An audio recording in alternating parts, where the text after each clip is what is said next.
Hello, everyone. Hello and welcome. My name is Jennifer Long from Be So Inspired, and we are here on week 6 of the Organize Along. I wanted to show you this angle of my sewing studio today because, as I said, I was working hard. I actually got a couple of my daughters helping me, and we've been wrapping fabric, as I showed in week 2, I believe. And we put up our Billy bookcases here in my sewing studio, and we're making progress. So I wanted to show you that. But this is week 6 of the Organize Along. If this is your first week here, please come and join us. You can join us in either Facebook group. I'll put a link at the bottom, Inspired Quilting and Inspired Doll Making Facebook group. You can join us on the Instagram handle, which is @Organize with a Z, Organize Along. And you can get your weekly sheet on the Be So Inspired website. So all you need to go to besoinspired.com, and on the homepage there's the sign up for the Organize Along. I should mention that there is a prize at the end. It's Bev at Flamingo Toes has donated her beautiful sewing 3 canister set. And that canister set, in order to win, you need to have signed up for the Organize Along. So I have your email address to send to the prize and contact you. So another incentive just to make sure that you have organized, or you're inspired to organize along with us this summer. So week 6 is all about embellishments. So this is a fun one. There's buttons and zippers and ribbons and trims and all the fun things that we like to use. And how do you store them? So I will show you a few tips that I have done, and I would really love to hear how you are doing them. So if you can use the hashtag Organize Along, I can find you easily, or just tag me at Be So Inspired or tag at Organize Along. And every week when you sign up, we send a newsletter, and we also do a win and a share. And so it's a great way to be featured and also just sort of spread great ideas and share with us. Also love it if you shared it in the Facebook groups so that we can all get inspired by each other. So buttons, I've been gifted lots of buttons, some by my grandmother, some by some neighbors, some I don't even know where they've come from. I just get bins of buttons coming up, and I usually give them to my kids to organize and sort. They can keep some. There's treasures to find always in those button jars. And we like rainbow ties organizing here. So I'm organized. I've just brought some of my buttons here to show you, and I've organized them in colors for the most part. So like this is like the red and the pink jar, and I've done a lid for them as well. And this is the yellow jar and with a lid. So I will just lower you down to show you that a little bit. And we'll talk a bit about how I did this and give you some other tips. All right, so here's my button jars. This is kind of like a rainbow mixed one, and I just have a print on the top that kind of reminds me of that. This is a pink and red jar, and it has some of my favorite prints on that.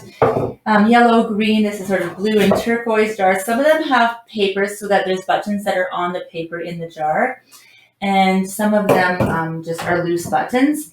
And then I have all the different colors. I had so many white buttons that I needed to get the big jar for it here. But I'll show you how I did it here. So if you've watched the tutorial on making a pin cushion, it's very, very similar. So I have so many canning jars. It's a great way to use your canning jars. I just take the lid, cut out a scrap of fabric that's a little bit bigger. I hot glued it and pressed it around the side. And you can even put another piece of felt circle like I did in the video for the mason jar pin cushion. Now this is not a pin cushion, it's just completely flat and it's covered, but there's no reason why you couldn't make all of them into a pin cushion if you like. That is a super fun way, and it's sort of an easy access way to find out your colors. So this is one way to store buttons. It's so fun, and I can't wait to see how you store your buttons. And then another way that I store is I love drawers. Hidden storage is so fantastic, especially when you have so many things and not so, easy things to keep organized, like trims and zippers, and I like to collect all those things. So I have a big dresser here. I've got actually 2 of them in this room, And I keep, in the top drawer, I keep more buttons, and I'll show you that in a second. And in the second drawer, I keep all my zippers, and they're kind of a mess, but they are concealed in a drawer, and some of them are purchased zippers. Some of them, again, I've been just given packages of zippers, and I like to have zippers because I like all the colors. And so you never know when you need a certain zipper in a certain color in a certain size. So I have a huge drawer of zippers. And then, of course, as a doll maker, I have a very large drawer of trims, and I'll show you how I store that one too. So I'll just drop you down again, and you can see how I store all my trims. No secrets here, I guess. It's the most organized, but I do have the top drawer, and it has lots of different buttons in it and little different trims. So these are sort of, you know, my really favorite buttons, like the cute little garden buttons in here. Oh my goodness, they're so cute. I just love them all. I don't even want to use some of them. They're so cute. And cookie cutters, and then I have sparkles and sequins in here and little tiny bows.